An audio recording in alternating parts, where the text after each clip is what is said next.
अस्सलाम वालेकुम वरहमतुल्लाहि वबरकातुहू। तो आज हम बात करेंगे डीएनए रेप्लिकेशन के बारे में। लास्ट वीडियो में हमने सीखा था डीएनए स्ट्रक्चर के बारे में, अब हम देखेंगे डीएनए रेप्लिकेशन के बारे में। तो डीएनए रेप्लिकेशन स्टार्ट करने से पहले हमें ये जानना चाहिए, जैसे एक फीटस होता है उसके अंदर 23 पैटर्नल डीएनए और 23 मैटरनल है। 23 क्रोमोसोम बाप से आएंगे, 23 क्रोमोसोम माँ से आएंगे, ठीक है। तो उसके अंदर 46 होंगे। अब एक सवाल है कि हमारी बॉडी के अंदर जितने भी सेल्स हैं, क्या उनके अंदर सेम डीएनए होता है? तो इसका सवाल है हाँ, हमारी बॉडी के अंदर जितने भी सेल्स होते हैं जो सोमैटिक सेल्स हैं, ठीक है, सेक्स सेल्स के अलावा, उनके अंदर same type, same number, same type के डीएनए होता है और इक्वल अमाउंट का डीएनए होता है, और उन डीएनए के अंदर जितने भी जीन्स हैं वो सब में सेम होते हैं। फिर दूसरा सवाल ये बनता है, अगर सब सेल्स जो हमारे सोमैटिक सेल्स हैं उनके अंदर अगर सेम टाइप और सेम अमाउंट का डीएनए, तो फिर जो फर्ज एग्जांपल हमारे जो सर के बाल है वो इंसुलिन क्यों नहीं बनाते, और हमारे जो पैंक्रियास के सेल है वो केराटिन क्यों नहीं बनाते? तो इसका जवाब ये है कि बेशक सारे सेल्स जो हमारी बॉडी के अंदर उनके पास सेम तरह के डीएनए, लेकिन वो सारे सेल्स सेम तरह के जीन्स एक्सप्रेस नहीं करते। फॉर एग्जांपल, अगर हेयर सेल के अंदर केराटिन के हेयर सेल के अंदर दोनों तरह के जीन्स हो, जीन्स जो कि केराटिन के लिए भी होता है और जीन्स जो इंसुलिन के भी लिए होता है, लेकिन हेयर सेल सिर्फ केराटिन जीन को एक्सप्रेस करता है और इंसुलिन जीन को एक्सप्रेस नहीं करता। और इसके बाद मुझे हमें याद रखना कि रेप्लिकेशन डीएनए से डीएनए होती है, यानी इसका मतलब रेप्लिकेशन हमें डीएनए से डीएनए मिलेगा, और transcription is the process of DNA से आरएनए का। और रेप्लिकेशन पूरी बॉडी में सेम होती है, लेकिन ट्रांसक्रिप्शन डिफरेंट है सेल से सेल। इसके अलावा हमें याद रखना है कि हमारी बॉडी के अंदर हर न्यूक्लियस के अंदर अप्रॉक्सीमेटली 1 मीटर ऑफ डीएनए होता है लेंथ में, और हर डीएनए के 1 मीटर के अंदर 30,000 जीन्स होते हैं। उसके बाद डीएनए रेप्लिकेशन सेमी कंजर्वेटिव है। इसका क्या मतलब? इसका मतलब अगर ये फ़र्ज़ करें ये दोनों पेरेंट स्ट्रैंड्स, ओरिजिनल स्ट्रैंड्स, तो जब ये डिवाइड होंगे तो एक पेरेंट स्ट्रैंड आएगा और इसके इर्द गिर्द एक नया स्ट्रैंड बनेगा, एक पेरेंट स्ट्रैंड आएगा और इसके इर्द गिर्द एक नया स्ट्रैंड बनेगा। अब हम आ जाते हैं रेप्लिकेशन ऑफ डीएनए पे। तो रेप्लिकेशन ऑफ डीएनए की जो सबसे पहली जो हमारी शराइत है, उसके लिए हमारे पास कुछ शर्तें होती हैं। सबसे पहली कंडीशन, जो एंजाइम जो हमारे रेप्लिकेशन ऑफ डीएनए करेगा उसकी एक शर्त है, उसकी ये शर्त है कि वो सिर्फ सिंगल स्ट्रैंड ऑफ डीएनए पे काम करेगा। अब उसकी ये शर्त पूरी करने के लिए हमारे पास 3 एंजाइम्स हैं जो हमारी मदद करेंगे। तो ये फ़र्ज़ करें ये हमारा डीएनए का स्ट्रैंड था, ठीक है। हमने इसको सबसे पहले सिंगल स्ट्रैंड करना है। जब हमने इसको सिंगल स्ट्रैंड करना है, एक स्पेशल टाइप का एंजाइम जिसका नाम है डीएनए प्रोटीन, इसको क्या कहते हैं, डीएनए प्रोटीन, हमारी हेल्प करेगा। वो क्या करता है, जो हमारे डीएनए के अंदर वीक पॉइंट्स होते हैं, डीएनए के अंदर वीक पॉइंट्स कौन से होंगे, जिधर ज़्यादातर एडिनाइन और थाइमिन यानी एटी बॉन्ड्स होंगे, वो हमारे वीक पॉइंट है, तो ये वहाँ जाके हुक करता है और जो डीएनए है उसको पुल अपार्ट कर देता है, जिससे जो बीच के बॉन्ड्स है वो टूट जाते हैं। और ये जो वो वीक एरिया जिधर जाके डीएनए ए प्रोटीन ने एक दूसरे के यानी ऑपोजिट डायरेक्शन में खींचा, जिससे वो टूट गया bond, hydrogen bond, double hydrogen bond adenine और थाइमिन के बीच में, उस जगह को हम कहते हैं एटी रिच एरिया, या फिर कंसेंसस एरिया, या फिर सिंपली ओरिजिन ऑफ रेप्लिकेशन, ठीक है। और जब ये एक इसको खींच देंगे, खींचने के बाद ये जो बबल जैसी शेप बनी है, इसको हम कहते हैं रेप्लिकेशन बबल। दूसरा एंजाइम जो यहाँ पे हेल्प करेगा उसको, ये जो स्क्वायर स्क्वायर नजर है, इसको कहते हैं एसएसबी, जो कि है सिंगल स्ट्रैंड बाइंडिंग प्रोटीन। इनके दो मकसद है। पहला मकसद इसका ये है कि ये जो दो डीएनए के स्ट्रैंड्स हमने अलग किए, इनको अलग रखना। दूसरा मकसद इनका ये है कि न्यूक्लियस एंजाइम अगर इन डीएनए स्ट्रैंड्स को फॉस्फोडाइएस्टर बॉन्ड तोड़ने आएगा, तो ये एसएसबी न्यूक्लियस की एक्टिविटी को भी रोकते हैं और इन दोनों जो डीएनए स्ट्रैंड्स हैं उनको जुड़ने से रोकते हैं। तीसरा जो हमारे पास एंजाइम है वो ये वाला एंजाइम है, जिसको हम कहते हैं हेलिकेस। हेलिकेस का काम हो, कैंची की तरह से कपड़े को हम नहीं काटते, वैसे इधर से डीएनए को काटता रहेगा, काटता रहेगा, काटता रहेगा, ताकि हमारे जो बाकी जो पॉलीमरेज एंजाइम आएगा वो अपनी डीएनए रेप्लिकेशन शुरू करे। लेकिन हमें याद रखना है कि ऐसे आपको पता है, कपड़े को आप एक तरफ से काटते जाएं तो अगर उसको गिरी लगे तो गिरा लगी हुई तो वो दूसरी तरफ से बहुत ज़्यादा टाइट हो जाए, तो इसको हम कहते हैं सुपर कॉइल फिनोमिना। अब अगर एक तरफ से एक एंड से बहुत ज़्यादा सुपर कॉइलिंग हो रही है, तो उसके लिए हमारे पास चौथा एंजाइम है और उसका नाम है टोपो आइसोमेरेज। तो टोपो आइसोमेरेज हमें ये सुपर कॉइल की जो मुसीबत है उससे बाहर निकालता है। तो टोपो आइसोमेरेज का जो दो तरह के हम डिस्कस करें, पहले हम डिस्कस करें topoisomerase number 1। Topoisomerase number 1 supercoil में हेल्प करता है। जब गिरा बहुत टाइट हो जाती है, उसमें वो क्या करता है कि उसके पास दो पार्ट्स है, दो डोमेन होते हैं, एक होता है न्यूक्लियस डोमेन उसकी और एक होता है लाइगेज डोमेन। जो न्यूक्लियस डोमेन है वो इसकी सिर्फ सिंगल स्ट्रैंड है ना, जो इस तरफ की सिंगल स्ट्रैंड है, उसको काट देगी, जिसके काटने के बाद जो वो क्या कहते हैं थोड़ा सा लूज़ हो जाएगा जो हमारा एंड था सुपर कोयर का। उसके बाद उसके अंदर जो लाइगेज डोमेन है वो ग्लू की तरह एक्ट करके इस जॉइंट को वापस जोड़ देगी, जिससे जो डीएनए स्ट्रैंड थोड़ा सा लूज़ हो जाएगा और रेप्लिकेशन ईजी हो जाएगी। फिर हमारे पास आता है टाइप 2 सॉरी टोपो आइसोमेरेस टाइप 2। इसके अंदर क्या होता है, हमारे पास दो न्यूक्लियस डोमेन होते हैं और एक लाइगेज डोमेन होता है। ये कब आता है, जब कहीं पे जो डीएनए बहुत सारे डीएनए क्या होता है, एक तो नहीं बहुत सारे डीएनए तो फंस जाए नहीं क्या गिरा वो क्या टैंगल हो जाए। जब टैंगल हो जाएगा उस वक्त हमें क्या करना है, टाइप 2 टोपो आइसोमेरेस काम है जिसके दो न्यूक्लियस हैं। इसके दो न्यूक्लियस क्या करते हैं, ये दोनों एंड्स को काटते हैं, सिर्फ इस एंड को नहीं दोनों एंड्स को काट के पूरा ही डीएनए अलग कर देते हैं। उसके बाद उसको सही तरह जगह पे रख के अपने लाइगेज डोमेन के ज़रिए उसको जोड़ देते हैं। और अब इसी फिनोमिना के यूज़ करते हैं हम बैक्टीरिया में एंटीबायोटिक्स बना सकते हैं और एंटी कैंसर दवाई बना सकते हैं। तो वो कैसे होता है, फ्लूरोकिनोलॉन्स वो क्या करती हैं, वो टोपोआइसोमेरेज 1 पे एक्ट करती हैं। वो क्या करती हैं, वो जो लाइगेज है ना ये टोपोआइसोमेरेज 1 का, इसको ब्लॉक कर देती है। जब इसको ब्लॉक करेंगी, बैक्टीरिया का जो टोपोआइसोमेरेज है वो डीएनए को काटता जाएगा लेकिन जोड़ेगा नहीं। कैंसर सेल्स में हम जो यूज़ करते हैं वो है एटोपोसाइड्स और टेनिपोसाइड्स। ये क्या करते हैं, ये जो टोपोआइसोमेरेज नंबर 2 है उसके लाइगेज को क्या लाइगेज वाले डोमेन को ब्लॉक कर देते, जिससे जो कैंसर सेल्स है वो सिर्फ डीएनए को तोड़ते रहेंगे काटते रहेंगे लेकिन जोड़ेंगे नहीं। इसके अलावा हमें याद रखना है कि रेप्लिकेशन जो होती है वो सेलेक्टिव नहीं होती लेकिन ट्रांसक्रिप्शन सेलेक्टिव होती है। इसका क्या मतलब है कि एक वक्त में अगर एक डीएनए स्ट्रैंड के अंदर 30,000 जीन्स है तो सारे 30,000 के 30,000 जीन्स रेप्लिकेट होंगे जब रेप्लिकेशन स्टार्ट हो जाएगी। लेकिन अगर एक क्या कहते हैं डीएनए का कोई भी पार्ट ट्रांसक्रिप्शन होगी तो इसका ये लाजिम नहीं कि सारे जीन्स ट्रांसक्रिप्ट है, बस कुछ जीन्स जो चाहिए होंगे वो ही ट्रांसक्रिप्ट होंगे। तो अब हमने जो हमारा डीएनए पॉलीमरेज़ है उसकी पहली शर्त पूरी कर दी थी कि वो सिंगल स्ट्रैंड पे कॉपी करेगा। वो हमने किसकी मदद से की, हमने डीएनए ए प्रोटीन के ज़रिए की ही, एसएसबी के ज़रिए और हेलिकेस जो प्रोटीन्स थे और टोपोआइसोमेरेज़, इन सब की मदद से हमने हमारे डीएनए पॉलीमरेज़ की पहली शर्त पूरी कर दी कि वो सिंगल स्ट्रैंड पे काम करेगा। लेकिन अब जो डीएनए पॉलीमरेज़ 3 है उसकी एक और स्टूपिड शर्त होती है। वो कहता है कि जो यहाँ से वो काम करना स्टार्ट करेगा सिर्फ वहाँ पे उसको डबल स्ट्रैंड चाहिए। तो अब इस प्रॉब्लम को सॉल्व करने के लिए हमारे पास एक एंजाइम है जिसका नाम है प्राइमेस। वो क्या करता है, वो छोटा सा 10 न्यूक्लियोटाइड का अप्रॉक्सीमेटली चेन आरएनए की बना देता है, ठीक है ना। 10 न्यूक्लियोटाइड की अप्रॉक्सीमेट 10 न्यूक्लियोटाइड की आरएनए चेन बनाता है। ये एक तरह का प्राइमेस जो है ये एक तरह का क्या कहते हैं RNA DNA dependent RNA polymerase है। लेकिन जो ये स्ट्रैंड बनाएगा 10 न्यूक्लियोटाइड इसको हम कहेंगे प्राइमर। प्राइमर के अंदर जो नाइट्रोजनस बेसेस होंगे वो कॉम्प्लीमेंट्री होंगे जो पेरेंट डीएनए स्ट्रैंड है, लेकिन एंटी पैरेलल होंगे। तो अगर ये 3 एंड से 5 एंड पोल पे है तो ये होगा 5, यहाँ से होगा 5 एंड से 3 एंड पोल इसका। और हमें एक बात इंपॉर्टेंट याद रखनी कि चाहे डीएनए पॉलीमरेज हो आरएनए पॉलीमरेज हो, ये हमेशा जो भी टेम्पलेट को पढ़ेंगे वो 3:5 एंड की डायरेक्शन में होगा, लेकिन फॉर्म करेंगे 5 प्राइम से 3 एंड की डायरेक्शन में। अब जो हमारा डीएनए पॉलीमरेज़ 3 है इसके कुछ मेन फंक्शंस होते हैं, 4 मेन फंक्शंस होते हैं। सबसे पहला फंक्शन इसका ये है कि जो पेरेंट डीएनए स्ट्रैंड है इसको 3 एंड से 5 एंड की डायरेक्शन में पढ़ता है। दूसरा इसका फंक्शन है कि ये जो इससे ये जो पॉलीमराइज़ करेगा जो डीएनए स्ट्रैंड बनाएगा वो 5 प्राइम से लेके 3 प्राइम की डायरेक्शन में होगी, एंटी पैरेलल होगी लेकिन कॉम्प्लीमेंट्री होगी पेरेंट स्ट्रैंड से। उसके बाद थर्ड स्टेप ये है कि ये प्रूफ रीडिंग कर सकता है, ये चेक कर सकता है कि मैंने ये जो स्ट्रैंड बनाया ये क्या सही है या इसमें कोई गलती है। और अगर उसमें अल्लाह ना करे कोई गलती हो तो ये हमारे पास इसके अंदर एक और चीज़ है एक्सोन्यूक्लियस एक्टिविटी भी है जो कि 3 प्राइम से 5 प्राइम में।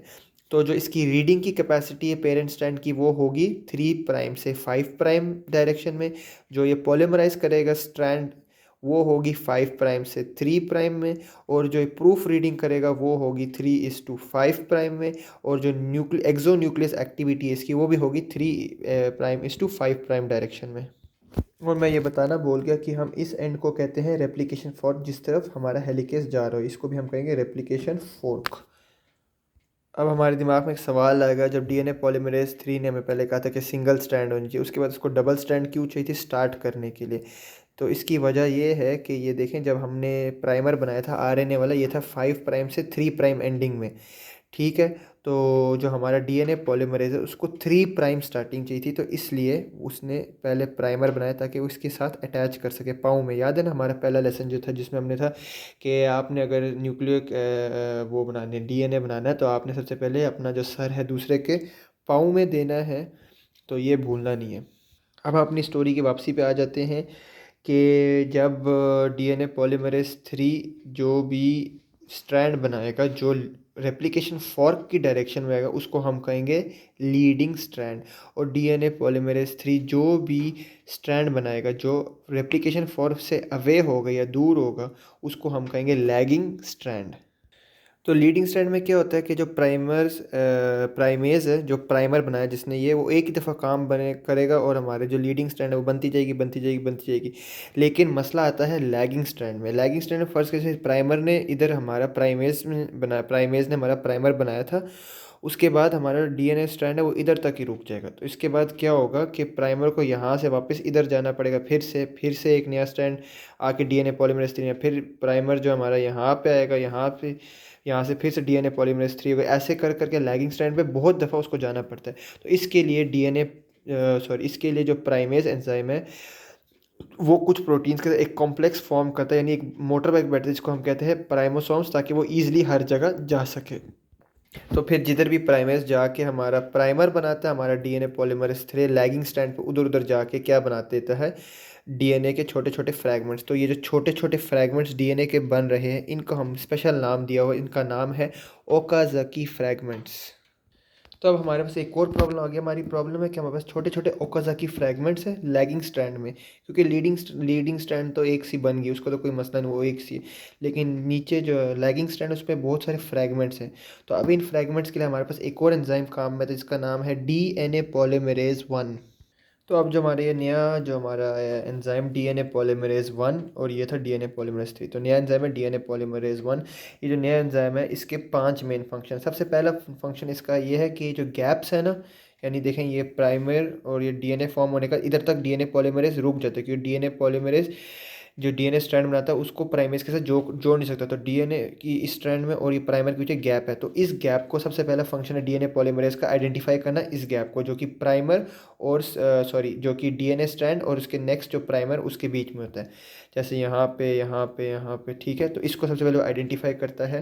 दूसरा, ये इसके अंदर दो तरह के एक्सोन्यूक्लियस होते हैं। एक एक्सोन्यूक्लियस जो कि 3 प्राइम से 5 प्राइम एंड में काट सकता है, और एक ऐसा उसके अंदर होता है एक्सोन्यूक्लियस जो कि 5 प्राइम से 3 प्राइम की डायरेक्शन में काट सकता है। तीसरा उसका फंक्शन होता है कि वो रिमूव कर सकता है किसी भी जगह से मिसमैचिंग पॉइंट्स को, या फिर इवन जो प्रॉपरली प्लेस पॉइंट्स हैं उनको भी निकाल सकता है। चौथा पॉइंट है वो निकाल सकता है एक न्यूक्लियोटाइड को या फिर मल्टीपल न्यूक्लियोटाइड्स को एक साथ निकाल सकता है। और पांचवा फंक्शन जो डीएनए पॉलीमरेज 1 का है वो ये है कि वो डीएनए फ्रैगमेंट्स भी निकाल सकता है और आरएनए फ्रैगमेंट्स भी निकाल सकता है। तो डीएनए पॉलीमरेज के 5 फंक्शन। सबसे पहला फंक्शन आइडेंटिफाई करना गैप प्राइमर और डीएनए स्ट्रैंड के बीच में। दूसरा फंक्शन है उसके अंदर दो तरह के एक्सोन न्यूक्लियस होते हैं, एक है 3 प्राइम से 5 प्राइम, एक है 5 प्राइम से 3 प्राइम।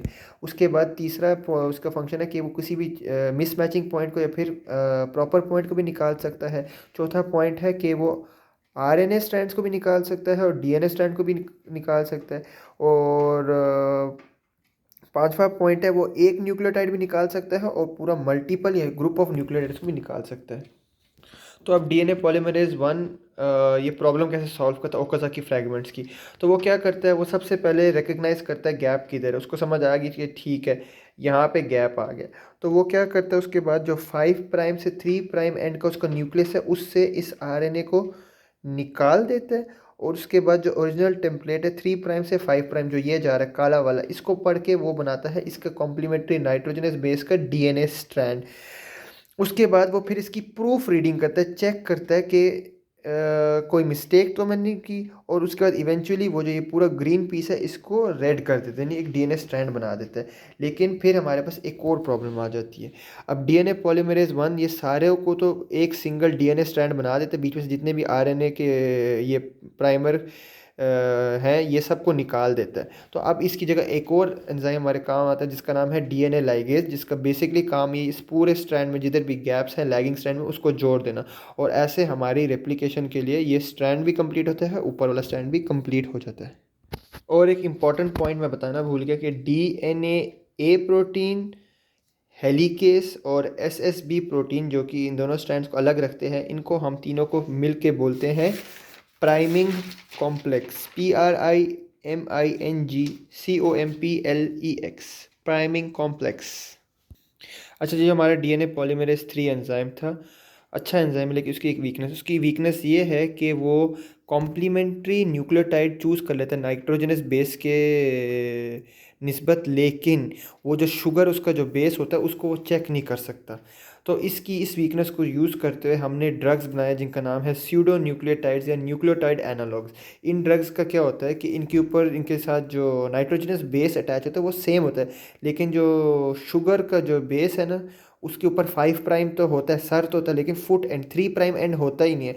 तो इससे क्या होता है कि जो नया, जब वो क्या कहते हैं, फ़र्ज़ करें कि जैसे अभी ये डीएनए पॉलीमरेज 3 ने यहाँ पे एक लगा दिया हमारा ये स्यूडो न्यूक्लियोटाइड, तो दूसरा वो स्यूडो न्यूक्लियोटाइड के न्यूक्लियोटाइड को लगाने के लिए उसके पास पाँव ही नहीं होंगे। याद है ना, हमने पाँव में सर देना था, तो वैसे उसके पास पाँव ही नहीं होंगे। तो दूसरा जो क्या कहते हैं न्यूक्लियोटाइड जुड़ ही नहीं पाएगा, तो ऐसे रेप्लिकेशन का प्रोसेस रुक जाएगा। एग्जाम्पल ऑफ स्यूडो न्यूक्लियोटाइड या फिर न्यूक्लियोटाइड एनालॉग के हैं दीदानोसाइन, असाइक्लोवीर, जिडोवुदीन। इसके अलावा हमारे पास थोड़े और टाइप्स के ड्रग हैं जो कि यूज़ करते हैं हम लोग। फॉर एग्जांपल विनक्रिस्टिन और विनब्लास्टिन, ये क्या करते हैं, जो माइटोटिक स्पिंडल होते हैं इसी को डिस्ट्रॉय कर देते हैं, जिससे फर्दर रेप्लिकेशन होती नहीं है, और ये एंटी कैंसर ड्रग्स होते हैं। और इसके अलावा हमारे पास एक और तरह के ड्रग हैं जो कि माइटोटिक स्पिंडल को इतना स्ट्रांगली जोड़ देते हैं कि वो टूटता ही नहीं, डिवाइड ही नहीं होते। इनको हम कहते हैं पैक्लीटैक्सिल और डोसीटैक्सिल। उसके बाद हमने सीखा है प्रोकैरियोटिक और यूकैरियोटिक सेल्स की डीएनए रेप्लिकेशन में क्या डिफरेंस है। प्रोकैरियोटिक सेल्स वो सेल्स होते हैं जिनके अंदर न्यूक्लियर मेम्ब्रेन नहीं होता बेसिकली, और उनके ऑर्गेनल्स के अराउंड भी कोई मेम्ब्रेन नहीं होता। यूकैरियोटिक सेल्स में एक वेल डिफाइंड न्यूक्लियस होता है, और उनके जो सेल्स के ऑर्गेनल्स होते हैं उनके अंदर भी क्या कहते हैं मेम्ब्रेन होता है। सॉरी, मेरी प्रोकैरियोटिक सेल की डेफिनेशन गलत थी। प्रोकैरियोटिक सेल वो सेल है जिसके अंदर न्यूक्लियस ही नहीं होता और मेम्ब्रेन बाउंड ऑर्गेनल्स नहीं होते। यूकैरियोटिक सेल के अंदर न्यूक्लियस भी होता है जिसके न्यूक्लियर मेम्ब्रेन होता है, और ऑर्गेनल्स भी होते हैं जिनके अंदर जिनके ऊपर मेम्ब्रेन होता है। अब दोनों में फ़र्क है, दोनों की डीएनए रेप्लिकेशन। इसमें ऑरिजिन ऑफ रेप्लिकेशन होगा, यानी एक ही वीक पॉइंट होगा क्योंकि सर्कुलर डीएनए होता है तो एक ही जगह से खुलेगा। इधर मल्टीपल ऑरिजिन ऑफ रेप्लिकेशन होंगे क्योंकि लीनियर स्ट्रैंड है, तो बहुत सारे origin of replication weak points होंगे। एक रेप्लिकेशन बबल होगा क्योंकि अगर एक ऑरिजिन ऑफ रेप्लिकेशन है, इधर मल्टीपल रेप्लिकेशन बबल होगा क्योंकि मल्टीपल ऑरिजिन ऑफ रेप्लिकेशन है। इनके अंदर कोई सेल साइकिल नहीं होती, कभी भी डीएनए रेप्लिकेशन स्टार्ट हो जाती है। यूकैरियोट्स के अंदर सेल साइकिल होती है और इसलिए डीएनए रेप्लिकेशन सिर्फ सेल साइकिल के एस फेस में प्लेस होती है। सारा डीएनए जो होता है प्रोकैरियोट्स में अंडरगोज रेप्लिकेशन साइमल्टेनियसली। यूकैरियोट्स में active chromatin replicate first and then inactive chromatin replicate. इसका क्या मतलब है? एग्जांपल, हेयर फॉलिकल सेल के अंदर सबसे पहले केराटिन का जो जीन होगा वो रेप्लिकेट होगा, उसके बाद जो बाकी यूजलेस जीन्स हैं केराटिन फॉलिकल के सेल के अंदर, फॉर एग्जाम्पल इंसुलिन वगैरह, वो रेप्लिकेट होंगे। उसके बाद यूकैरियोटिक सेल्स में कुछ ख़ास एंजाइम्स होते हैं जैसे कि RNase H, जो कि यूज़ होते हैं डाइजेशन ऑफ प्राइमर। उसके अलावा हमारे पास 6 तरह के पॉलीमरेजेस होते हैं: alpha polymerase, beta polymerase, gamma polymerase, delta polymerase, epsilon polymerase. Alpha polymerase जो होता है वो एक्ट करता है प्राइमर और प्राइमेज बनाता है। उसके बाद बीटा पॉलीमरेज डीएनए रिपेयर के लिए होता है, gamma polymerase mitochondrial DNA replication के लिए होता है, डेल्टा पॉलीमरेज डीएनए पॉलीमरेज 3 की तरह उसकी एक्टिविटी होता है और लीडिंग स्ट्रैंड बनाता है, और ओकाज़ाकी फ्रैगमेंट लैगिंग स्ट्रैंड में बनाता है, और एप्सिलॉन पॉलीमरेज भी डीएनए रिपेयर के लिए होता है। Thank you.